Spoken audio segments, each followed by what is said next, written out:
We are back. Flat Out is back after a short midsummer hiatus. Hope you all enjoyed the Knavesmire and all that the York Ebor Festival brought with it. We are ready and raring to go ahead of a fantastic weekend of racing in Ireland and in England. Joey Labour and Jack Nicol alongside once again to preview what is a plethora of Group 1 contests. We're giving you our best bets for the weekend and discussing all those big races in depth as well. Thanks very much to Opulence Thoroughbreds for their continued sponsorship, and indeed to all of you for watching these videos and commenting and liking and subscribing. It all makes such a difference.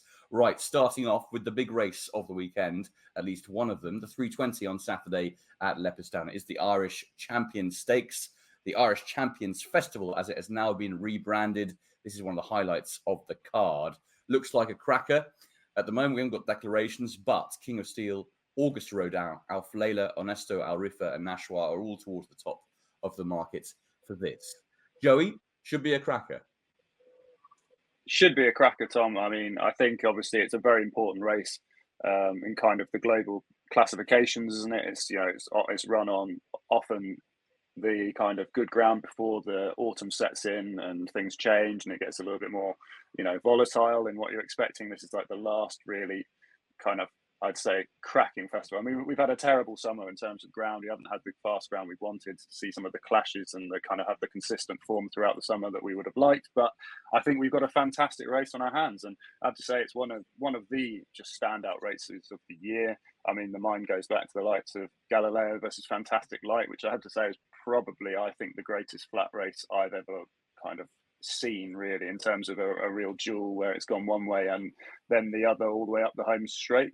I remember thinking, I think Roaring Lion against Saxon Warrior was another one of my favourites. So just it looked like Saxon Warrior got away from him on the bend, and he's running. Roaring Lion's kind of running down in the final stages. Another one of my favourites. Tom, do you have a favourite yourself?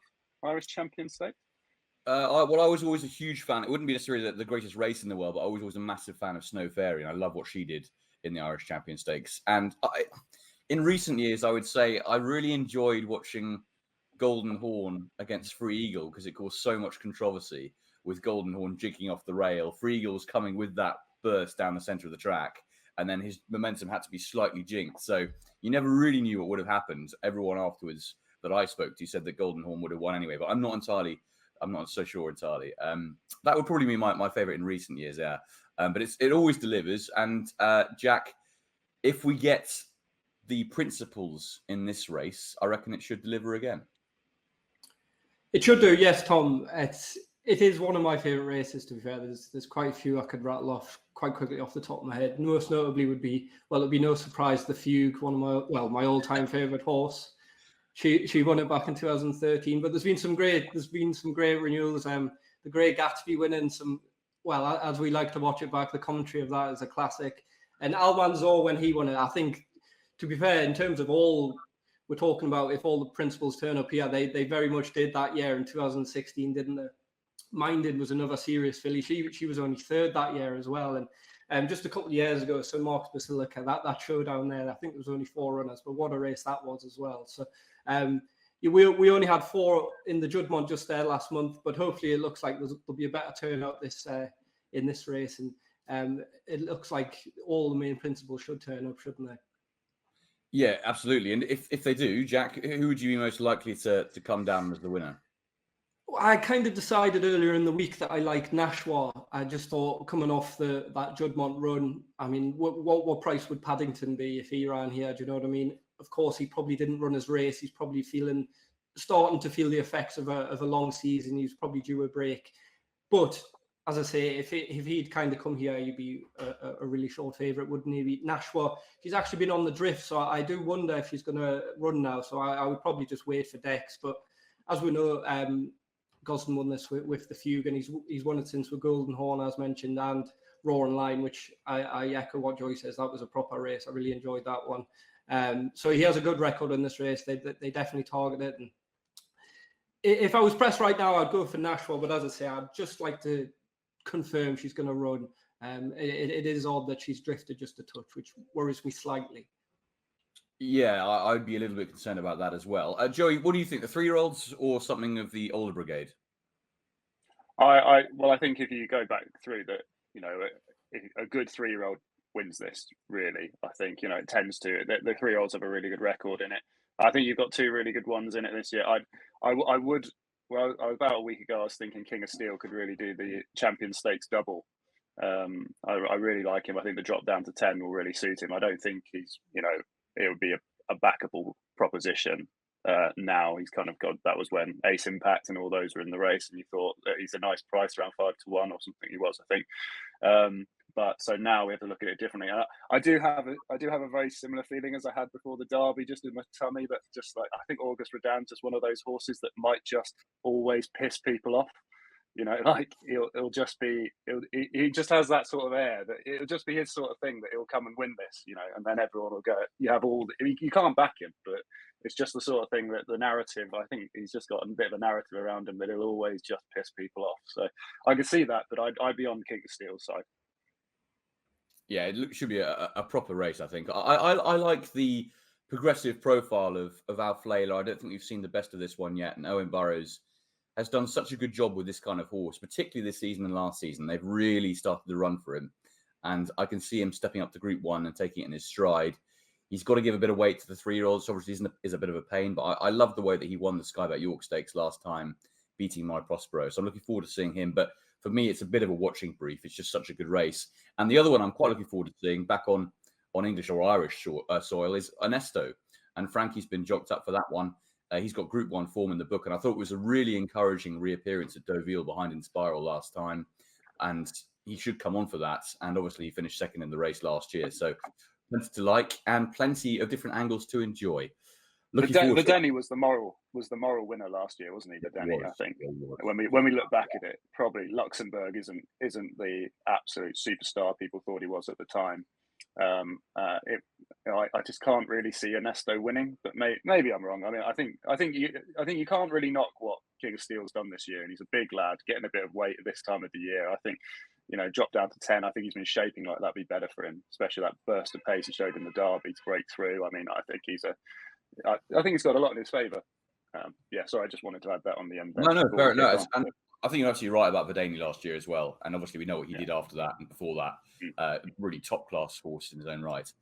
Cool, let's move on then, shall we? Plenty to talk about the Group 1s later in the show. But now we're going to talk about our best bets for the weekend. There is so much to choose from. It's kind of an embarrassment of riches, really. Jack, we'll start with you, come back to you for this one. And I imagine you've been scouring the form book as ever. I have. I'm going to stay away from all the group races, and we're going to the handicaps on Saturday. And the best bet would come at Ascot in the 235, the big 7 furlong handicap. And I think Star of Orion, it doesn't look like Fresh is going to run here. So annoyingly, this is going to go after Dex. But I thought Star of Orion, he's going to be around, I don't know what price, but he'd be near enough 5. But I just think he was 4th in this race last year, and he's in much better form this time around. He's £2 higher, but his last 2 runs have been very good. He was obviously 3rd to Barrador in the big 7 furlong, the International. And then he was 2nd to Ross Cullen, maybe a little bit on him later on as well, but 2nd to Ross Cullen last time out as well. And as we know, Rafe Beckett, he can't do any wrong at the moment. He's in absolutely flying form. And that looks like no sign of that slowing down. And I just think Star of Orion, everything's kind of primed for him. He's had a bit of bad luck at Ascot. He's always seemed to be on the wrong side. He was on the wrong side in this last year as well. You could probably mark out Goodwood run up last time because he probably is better on a sounder surface. It's been red hot all week this week in London. Obviously, that's not too far from Ascot, so he'll have conditions in his favour. £2 high, as I've mentioned. I just think it's hard to pick holes in his case here, and he'd be my best bet of the weekend. Thanks very much, Jack. Yeah, not choosing an easy race in which to make your best bet, but love the confidence behind that one. And Joey, nice to see a grin from your side about that. Very much so, because we've got such a wonderful weekend of racing ahead. So many races to go on, and me and Jack best bet in the same race, but on different horses. Yeah, different horses, and 2 horses we haven't discussed very this, well linked. And we haven't discussed it. And I would say that if we said, what has Joey tipped in this 7 furlong race as best betted, and what has Jack tipped in this 7 furlong race and best betted. I think we could both have a decent stab about what it is. Star of Orion would obviously be the one, a long one for him. And the one I've best betted before and I best betted in the international would be Bless Him. And I'm going to go again the same here. And I just think that they're obviously quite interlinked, aren't they? Star of Orion, these 7 furlong races, these horses have been butting heads a lot. I won't keep everyone because, you know, if you want to get the case for this one in detail, you can go back to the last time I best betted him. He was on the wrong side that day, and I thought he tanked into the race. It's just anything on the far side didn't really have a chance, and so you can basically write that off. I thought he ran quite well. He's been a non-runner a couple of times, been waiting for the good ground to come back. He's back down to his last winning mark of 101 over 7 furlongs last year. So he won the Bunbury Cup last year before going on to finish second in the international. If we chuck out that run, we're back to Ascot again over 7 furlongs.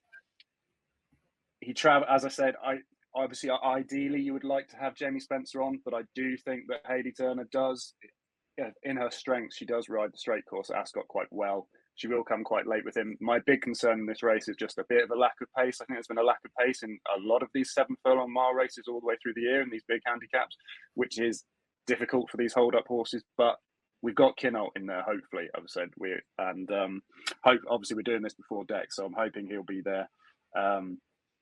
Love de Vega as well. There's a few kind of horses that are Kinnolt obviously leads, and then Love de Vega is always right prominent as well. So hopefully we'll have a bit of a pace, something to run at, and I can see Bless Him going really close off this mark. I think he's a very, very good horse. I think he's continued to show this year he is still himself, and so I expect him to hopefully go very close to winning one of these. And he's a solid each way bet. Hopefully he'll kind of stand up around the double figure mark, and we'll be able to play him each way. Yeah, he's a favourite of many, isn't he? Bless him. Got a special place in my heart as well, I've got to admit. Yeah. I'm going to go with my best bet for the same trainer, actually. Different race, though. Everyone, I'm sure, on Flat Out will be happy to hear. This comes in the 150 at Haydock on Saturday. Is the best odds on the Betfair Exchange. Superior Mile Stakes, a Group 3. I'm going straight to the top of the market with Light Infantry for Jamie Spencer and David Simcock. Glad to see that Jamie's still on board. He's ridden in for almost all his starts so far in his career. And this is a horse who has been plying his trade with great prodigiousness in his last couple of starts in Group 1 company. Actually, his last 3 starts, to be exact, at Longchamp, then at Ascot, then at Deauville. We know that from last year and this year, he always travels really well to France and runs very good races in top-class company. But he also has some excellent form over here. None more so, of course, than that third in the Queen Anne at Royal Ascot behind Triple Time, where he made the running. Now, it's going to be very interesting to see what Jamie Spencer decides to do this time, because Mutasabek might well be in the field, which means there'll probably going to be a pace angle there. And as we saw last time in Deauville, Jamie Spencer was happy to kind of hold him up in mid-division as opposed to leading in the Queen Anne. But he's very versatile tactics-wise. And I just feel if reproducing any of those last 3 runs in this weaker grade, yes, he's taking on some horses who have plied their trade in slightly better company than Group 3 races, but his recent form stacks head and shoulders above those in opposition. I do think if reproducing that, he deserves this Group 3 victory, and he's definitely good enough to get it. So he'd be my pick. He's around about a 5-2 favourite for that 150 on Saturday, but he brings the best recent form to the table. This is also his time of year, sort of August, September, is where he really starts to fire. And that 2.5 length third behind Inspiral in that Deauville contest Group 1 last time, the Jacques Le Marois, for me, is the best form in this race this year, and he'll be very hard to beat. So Light Infantry in that 150 for me on Saturday. Right, let's keep going with our Group 1 contests, because we're going to have a languid whiz through them. And let's start by looking at the Sprint Cup at Haydock on Saturday. And the market suggests it's all about one horse. I wouldn't necessarily be so sure, but at the same time, if reproducing what he's done, the sparks that have flown in his last couple of starts, then Shaquille very much looks the one to beat. The 3-year-old really going places fast. Joey, do you think it's a penalty kick for him, or do you think it's going to be a little bit harder? I think it'd be a little bit harder than a penalty kick. But obviously he's a very exciting horse. He's on the up and up. He deserves to be a short price. I'm not sure he quite deserves to be that short. If I was chucking one at the race, I think things haven't quite gone as well for Cardem in the last 2 starts as probably he would find ideal. I don't think anything. The Nunthorpe's a very difficult race to assess. I think you just on the front end. So sometimes it's just those days where just nothing comes back and nothing came back. So I kind of chucked that out, and it was a bit of a messy race, the July Cup, and I don't think it quite suited him, the smaller field. So if you go back to obviously at Royal Ascot and the Jubilee, he's run fantastically well there, tracked everything into the race with the hold up ride. I thought he was better over 5. He's shown that's probably the best run of his life over 6. So I think he's probably, he could be just in really fine fettle, and 6 furlongs will be his thing, and being held up. You've got Spencer on again. I can see him running well at 25 to 1 and probably maybe sneaking into the frame or going close. You get horses like Emiratiana was another one that just no one will ever fancy, but then he'll often run really well in these Group 1s if you keep on sticking with him. And I'm going to stick with him again. Cardem would be my fancy. But yeah, I think Shaquille's a very worthy favourite. I don't know what you think, Jack. No, I agree. I think he probably should win. I thought it was a freakish performance in the July Cup to win as he did. It was such a inefficient ride, if that's the right word. Tom, you could probably confirm that. And just the way he kept on, the likes of Kinross in behind, couldn't lay a glove on him really. And I'm pleased to have come here instead of the Nunthorpe. It was absolutely the right decision. And providing he doesn't completely blow the start, which we know is a problem with the horse, I think he probably will win. It will be no surprise to know that I have backed Sacred for this. I'm actually over the York Run. Look, she doesn't perform there very much. For whatever reason, she just doesn't go. But look, she's got a quick round. We'll go at the well once again.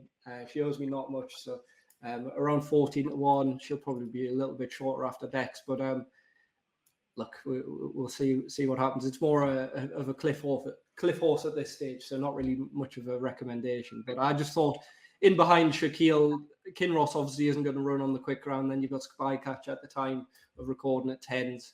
Obviously that'll contract a bit after we get the full field. But I just thought Sacred, with conditions to suit, she was second to Cardham in the Jubilee, wasn't she? So that is solid form in the grand scheme of things. So I could see her going close again, providing obviously quick round. You say that she doesn't owe you anything. I mean, I think she's caused you a fair amount of heartbreak over the years. So I mean, I think she owes you probably a slight apology for that. She's an emotional roller coaster for you, isn't she, Jack?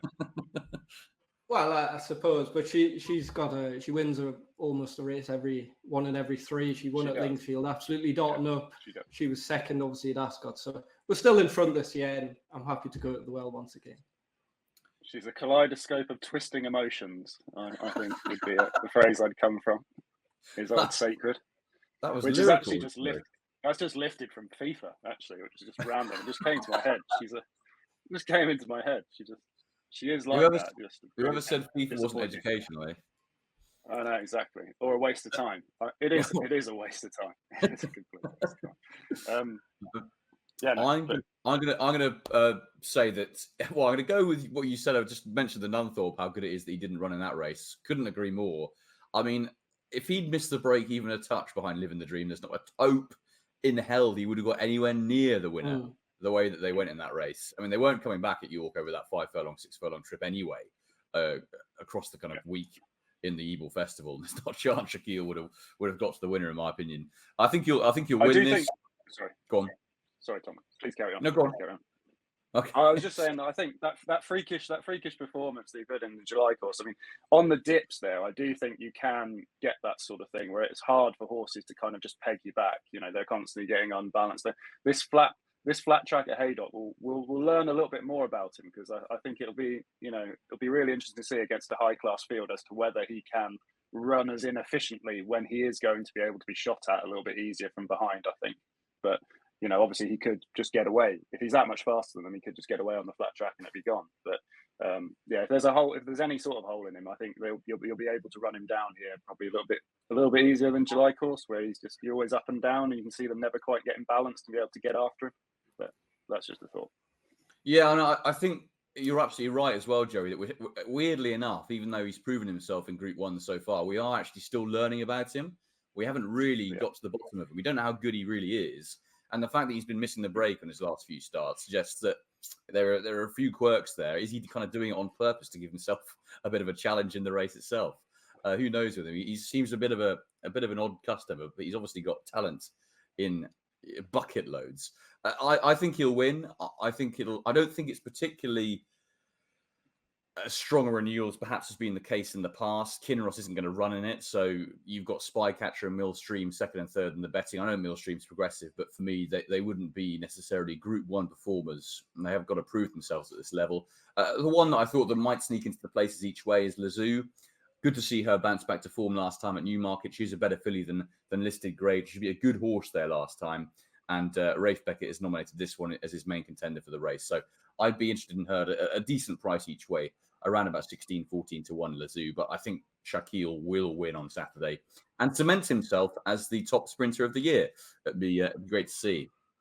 Okay, boys. Let's move on then to Ireland again. Let's talk about the Matron Stakes on Saturday. It's the 2:45. Coolmore America Justify Matron Stakes is, of course, fillies and mares, and it's a top-level contest. Tahira is odds-on favourite for Dermot Welds and holds enormous claims, obviously, on everything that she's shown so far. And in behind her in the markets, Meditate, Zarinsk, and Homeless Songs. I might kick off with this one, actually, for a little bit of a change. Obviously, Tahira is going to be very, very difficult to beat. She's a wonderful filly in her own right and has done absolutely nothing wrong. And it's about being there to be shot at, isn't it? Is anything going to be good enough to get to her? The one that I do quite like, actually, up against her is Zarinsk, Bajur Lyons, and Juddmonte, because she is the pace angle in this race. She will go out in front. I know there are a couple of others who have led in the past. Even Meditate's gone forward in the past. But I think Zarinsk has to lead, and Colin Keane is going to be absolutely dead set on getting that early berth from the front. She's got some really top-class form over 7 furlongs this season, but she's also got very good form over a mile as well. And, of course, won a Group 3 beating Tarawa in May this year. That was the Cornell Stakes. That was in softer, heavy ground. So there's no problems about her stamina, and she handles quicker going absolutely fine as well. She won on good ground at Ferry, has 2 starts to go. And stepping back up to a mile, as I say, is going to be absolutely perfect for her. But she just runs Leopardstown properly well. I think she's about 5 or 6 pounds better at Leopardstown than she is anywhere else. And that would put me towards thinking that she's definitely got a chance, if getting that easy lead, of really putting it up to Tahira, who I still think, despite, showing some very, very good form, isn't completely bomb-proof. I mean, she had to work quite hard when winning at Royal Ascot. She had a nice break since then, but she only beat Remarque a length, and Remarque was closing at the line. So I can see Zarinsk, who hasn't faced Tahira yet, and she's a 3-year-old, of course. She's the progressive one coming forward, and hopefully she can really get that nice lead and put it up to them in that race. Joey, what do you think about it? I think with these races, you're always looking at the favourite and kind of trying to work out the story behind. And I think she's had a tough enough year as Tahira. She's been punchily campaigned for a Dermot Weld horse, hasn't she? I mean, she didn't look $1 million, as we pointed out on the 1,000 Guineas Day, in England and Newmarket, and she's had some tough races. That was a really tough race to have early in the year. So obviously she's going to needed her break, and she's run well off her break this year. And so you wouldn't expect that to be too much of a problem for her. I would just, as I said, I don't know if I mentioned in the last podcast, but I would really be interested to see her run in the July Cup. She seems to have so much pace. And just the last part of the race at Ascot just seemed to be kind of testing her a bit. I am actually going to back Meditate. I just think that she might just get away. I think she'll be right there. She'll be right on the pace, and I could just see her zipping away. I can't get her winner in America out of my head. And Aidan said again on his recent press day that she's put on 20 plus kilos in the time being that she's been off, and she's always looked like quite a slight filly. I think she's one that's definitely got improvement in her to keep coming through the year. And just round a bend, I never like her in a straight line. Round a bend, I can see her just being quick enough to zip away potentially, and she might just hang on. And I think she's the kind of, what sort of price is she, and what sort of field are we looking at? We're going to get a decent field. There's going to be a load of horses in there I don't think have extremely strong claims, and I think she'll be an each way sort of proposition. So yeah, I'd be keen to take her on. For all that I really, really like Tahira as a horse, I'll be with Meditate, I think. Yeah, I thought it was fascinating what he said, 20 kilos being put on. He sounded, quietly very confident, I would say.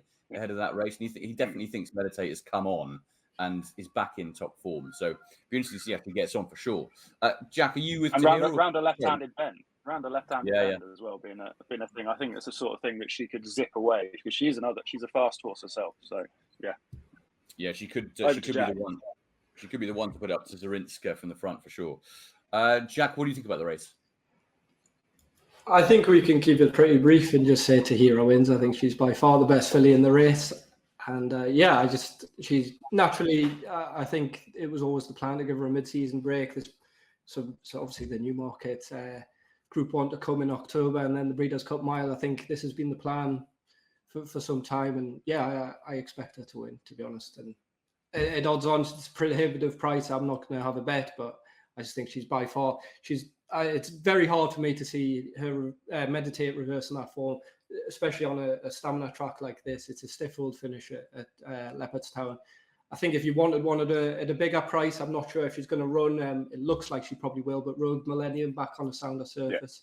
Yeah. That run in France last time, Sauternes was third. That's come out and won the big Group 1 since. And there's a bit of substance to that form.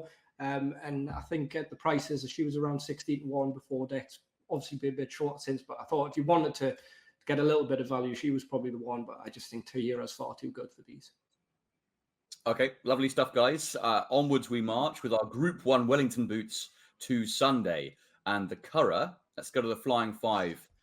A contest this year looks cracking. A really, really good race.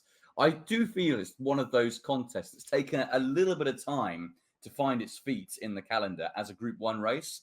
But now it really has started to make its mark at the top echelon. And obviously with Highfield Princess bolting up last year, I feel as though that kind of really cemented its position as a proper 5 furlong Group 1. And as a consequence, we've got Highfield Princess again this year, but also Bradsell, and perhaps most interestingly, Art Power at the Curragh. Jack, where are you heading with this? I mean, would you agree that angle with Art Power is fascinating, given his fine form on the Irish HQ track? Oh, of course, you can't knock anything about it. You know, he's unbeaten in Ireland. This is the logical race for him. I just don't think he would lace the boots of the top two, Highfield Princess and Bradsell. They're by far the better horses, in my opinion. They're obviously interlinked on their run at Ascot and York last time. It's now 1-1 on those two runners. And I just thought Bradsell was a little unlucky. He was slightly away from following in the pace there in the Nunthorpe, of course. And I thought he was the one to take out the two. He's obviously going to strip a little bit fitter. Naturally, I'm sure he would have been primed to run the race of his life at the Nunthorpe, but you just can't get anything better than actual race practice. And this will be spot on for him. Quick round, 5 furlongs. Yeah, I thought he should be near enough the same price as Highfield here. And probably just because she won the race. It was a terrible renewal last year, in my opinion. And there's a lot more depth in it this year, but I just think I'm a huge fan of this horse. I think he's going to go on to the Breeders' Cup. I'd fancy him there as well. And yeah, he would be a strong enough selection for the weekend. Lovely stuff. Thanks, Jack. And for you, Joey? Seconded. Pretty much everything Jack said. I think that Highfield Princess last time had everything for her to go win that, and she didn't. And maybe she's just getting a little bit older. Maybe she needs I'll be interested to see her back up to 6 again rather than this.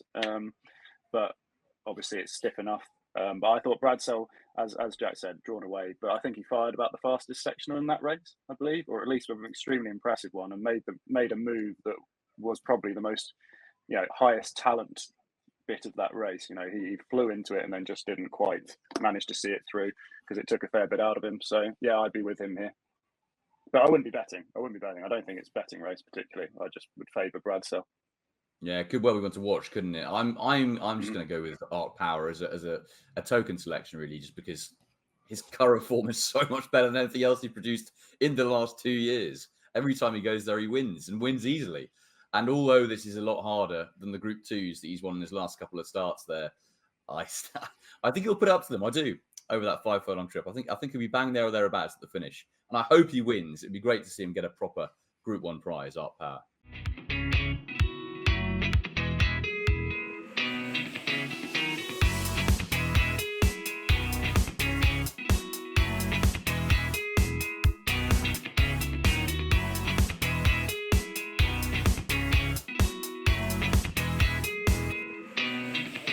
Let me consult. Right, National Stakes is where we're going to go to next. This looks like a proper mouth-watering clash between City of Troy and Bucanero Fuerte.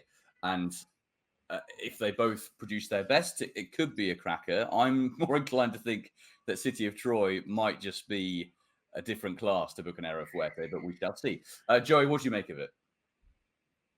I think it's going to be a fascinating clash again, isn't it? But I want to keep it short. That it's the visuals against the Group 1 winning form, isn't it? And I think probably Bucanero Fuerte is just a little bit too big for all that I think probably from what we expect from City of Troy.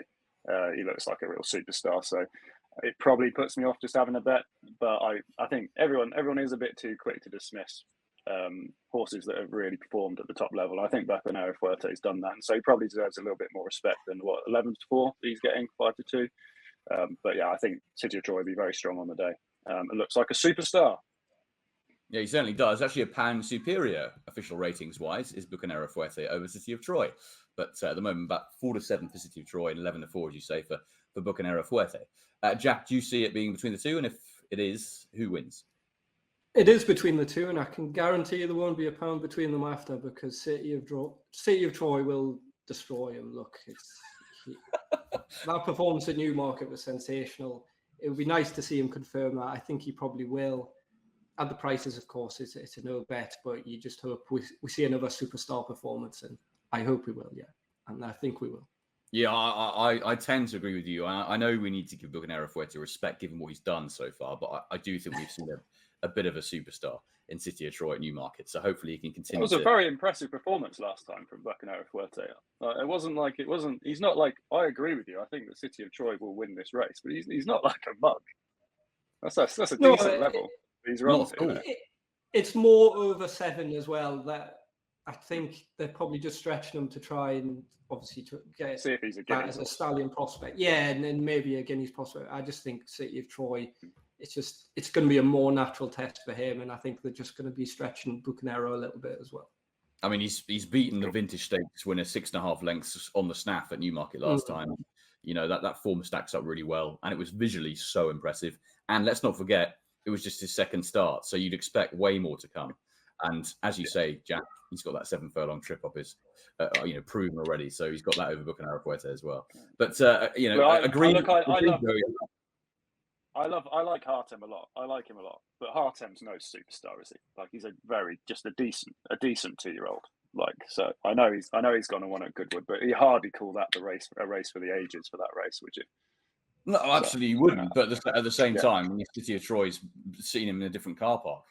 So exactly. You could look at him both ways, couldn't you? You can. Cool. Yeah, cool. I mean, look, as long as we get a proper clash and we get the best horse coming out on top, I think we'd all be happy, wouldn't we? Sure. On Sunday, that's the 4 o'clock. After that, quickly following, 35 minutes later, is the Coma Group International Irish St Ledger.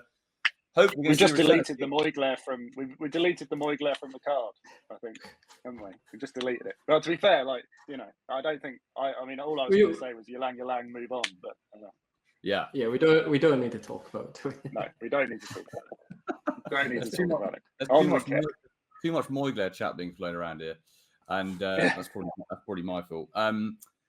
Ylang for me as well, to be honest. So I think we can clear that one up in the Moigler.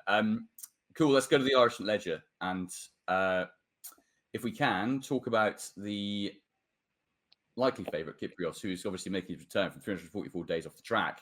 And when we was last seen, he was taking everything before him. This time, he's got a little bit to prove. He won't be 100% fit. He's very unlikely to be, at least. And obviously, returning from an injury. Hamish, Emily Dickinson, Eldar Eldarov also up there in the betting.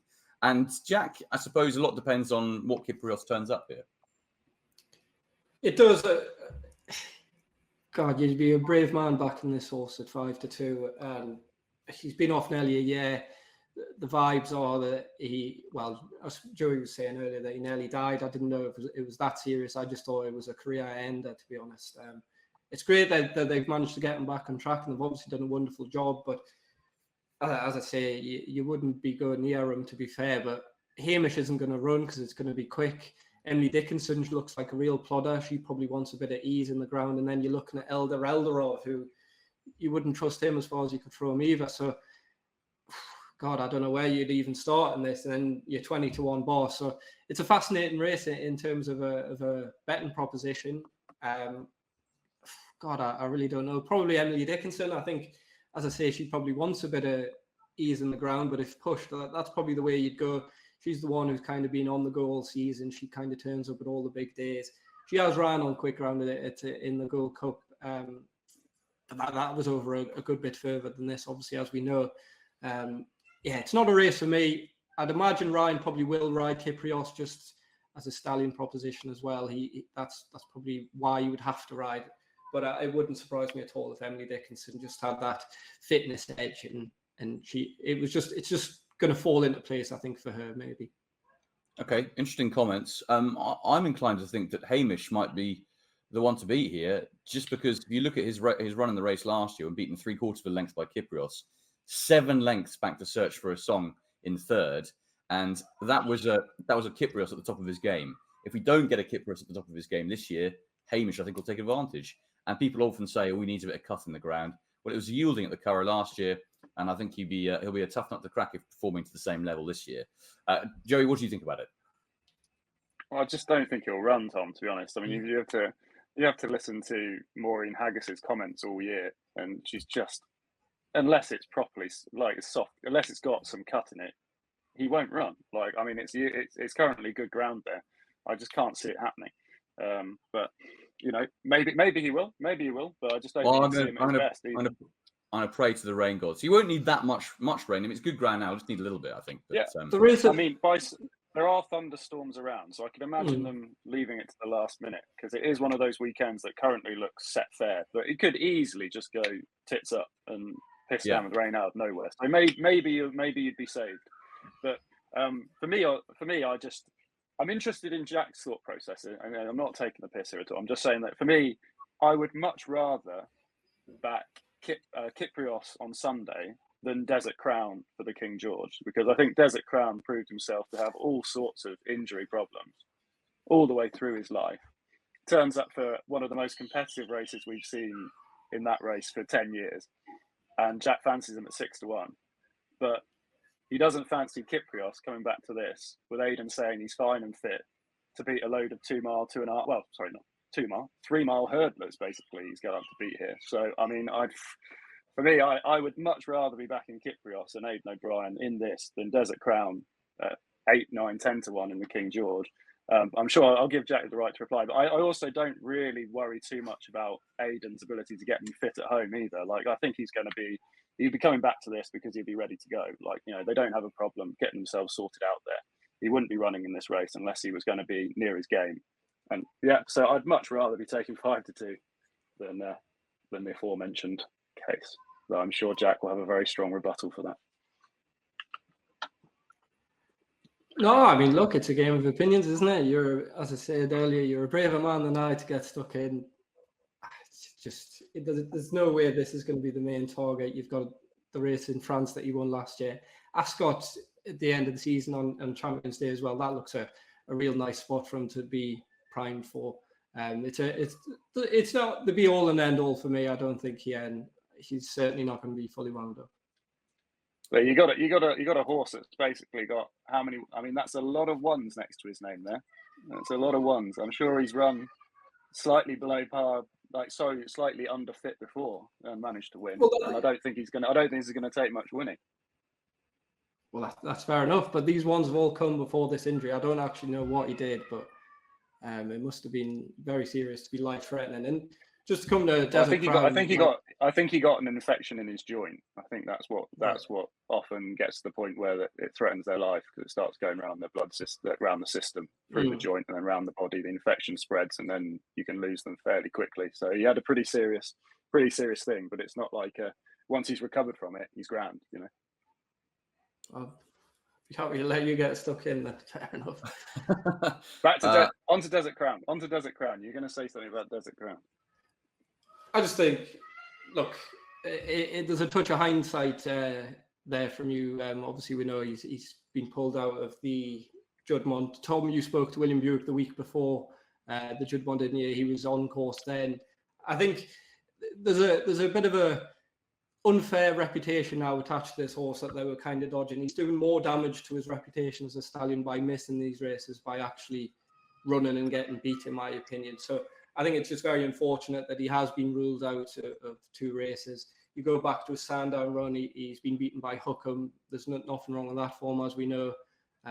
So look, I don't think there's anything wrong with Desert Crown. I think he was such a nothing wrong with putting him up.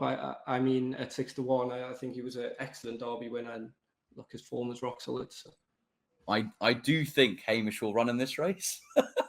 So I'm looking forward to seeing him lining up and then winning the race. So just to finish on that, look, I know it's good. If it stays, if the sun continues to shine and the ground gets quicker, if it's good to firm, he definitely won't run. But if they do get a touch of rain, and as you say, there is a little bit in the air. If it goes hot, we know what the thunderstorm this year can be like. I think they'll run him on good to soft. I do, and if they do, I think he'll be there or thereabouts. There aren't. You got to think about. Let me consult your book of non-runners, Tom, because it's basically filled up 1,000 pages so far in this podcast. I think we've got about at least maybe about 150 non-runners put up by you this year. And I'm just about to add Hamish on page 27 here.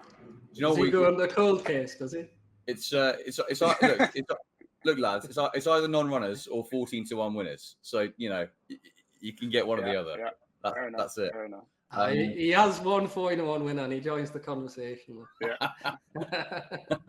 And the other thing with Hamish, I'm going to finish on this now, is that look, he's a 7-year-old. He wouldn't be getting many chances throughout the course of the rest of the year, especially at Group 1 level, over the distance he runs at. So yeah, I think they're going to want to go there. And considering how well he ran the race, clearly runs the Curragh really well last year. I think they're going to try hard to get there. Cool. He's Maureen's pet, Tom. He's Maureen's pet. He won't be run unless everything's in his favour. Yeah, but he's a racehorse at the end of the day, Joey. Pet or no pet, the racehorses they want to run them. They want to run them. I think this one's special. I think this one's special to our Maureen. Even if he does run with softer ground, he's not good enough to win. Oh, okay, that's a completely different argument. We've had some punchy statements from Jack. Look, and if anyone's going to be biased about William Haggar's horse, it's going to be me. Yeah, but we just need a bit of reality here and a bit of sense. Hamish does not win this race. Do you not think, though, Jack, saying he's not good enough to win the race is a bit of a leap, considering he was only just beaten by Kyprios last year? Not really, no. He was fair. It doesn't make any sense to me either, Tom. Fair laborious at York. I just don't think he's getting on a bit now. He's 7. He's getting a bit coy to the game, and he's just not good enough to win this race. I think Emily Dickinson is a better horse than he is. Okay, right. Let's go on to horses that Jack does think are good enough to win races, and the other best bet section of the weekend. Jack, we'll start with you. What are your other fancies? I don't really have too much. We kind of touched on Bradsell, Star of Orion. There's quite a few in the handicaps that I thought were interesting enough at Leopardstown. The last race on Saturday, Ross Cullen. All year we've kind of been, this is it. This is his race. This is his race. And finally, he's now burst back into a life. He's still very much a well-handicapped horse off 95 for me. He'd be interesting enough. Let me just get the name of the race. It's the Sovereign Path, of course. And on the Sunday, I think Big Gossie in the opening Bull Lad Sprint, he just absolutely loves Curragh. I actually think he's better over 5 furlongs. I mean, these are such wildly competitive handicaps. I want to see the draw, of course, for both these races. But I thought Big Gossie and Ross Cullen in the handicaps were 2 quite interesting horses. Of course, we're pretty much at deck time now here on Thursday morning. So we'll see. And those will be the 2 to look out for in the handicaps for me. Okay, lovely stuff. And what about you, Joey? Yeah, I would say, to be honest, I forgot we had this on the end. I was dragging out the fun chat at the end, thinking, we'll just fill the end here. And we've got a whole other bet section to go on the end here. I thought JM Jungle was one of the eye catchers of the York Festival, so he's one that I definitely want to be on the right side of. I'm not going to put any of these up at price, up as bets, because we don't have prices, and I just don't like doing that. But I think he's one that will win again this year, because I thought it was savage effort from the wrong side. I think Keys Chorister, another one, was an eye catcher in the Ebor, and I think she'll definitely go well this weekend. And of the rest, Lyndon B, again, another old friend. He runs tomorrow at Ascot. I think he'll have a really good chance. I mean, he has to give some weight to the 3-year-olds, but I think he's one that's ready to win. You know, he's back below his winning mark last year, where he got beaten by Rainbow Fire at Newbury by a neck, and he's obviously a progressive horse this year. So I think that's good form that reads well. So he's one that I'm really excited to see again, and we'll be backing hopefully if he's a each way price around 7-1. And other than that, another one I'm kind of interested for the Air Gold Cup in Dusky Lord, but I mean his form this year has been dreadful since he's been moved from variants to Stuart Williams. He obviously won the Silver Cup so impressively last year. Stuart's managed to get £6 off his back already in 3 runs, but obviously he'll have to run off a mark of 96, which is I think about £6 higher than his win last year at Silver Cup. But he's won that back up. He's been run over 5 furlongs 3 times without cheek pieces on. His best form is with the pieces on. I'm very, very interested to see if this weekend the pieces go back on over 6 furlongs. Although he has had a tongue tie put on for these 3 runs for the first time in his life, which is an interesting one from Stuart. I'm reliably informed that it can be just to give them something to focus on, is something that he justifies for putting the tongue ties on. But you know, take that with a pinch of salt, or however you want to. But he's one I definitely think he's fairly lightly raced for a 5-year-old. He might well have some improvement left in him. So Dusky Lord's one I'm really interested in seeing again, and he'll be running, I think, at Ascot on Saturday over 6.